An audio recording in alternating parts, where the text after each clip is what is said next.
bismillah barke borom Tuubaa asalaamaaleykum wa rahmatullahi taala wa barakatuhu noo ngi leen di nuyu di leen ziar di leen bal ak di leen bal ak ñaan suñu borom mu bon ñu jégal di ñaanal Cheikh Mouhamadul Muntaxa mu yàgg loo tànd ak wér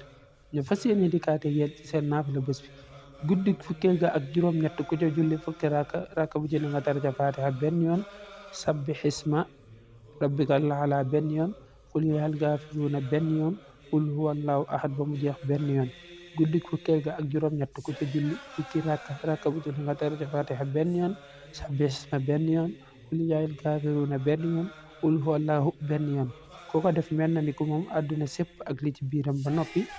dundale ko ci yoonu yàlla te xarafu ci ne des na ko ca tabaxal dëkk bu rëy ca àjjana mel na ni it ku jaamu yàlla juróom-ñaar fukki at yoo xam ne da ko yendoo woor di fanaanee julli mel na ni it ku jàng alquran téeméer yoon xaj téeméer yoon umra téeméer yoon te des na ko bindal tuyaaba joo xam ne yàlla rek moo xam nu mu toll te balaa génn àdduna dana gis këram ca àjjana te bu bis penc ba du gis lu mu ragal wala lu koy jàqaloo ba muy tàbbi àjjana yal nañu yàlla nangu leen wasalaamaaleykum wa rahmatullahi taala wa barakatuhu jërë ngeen jëf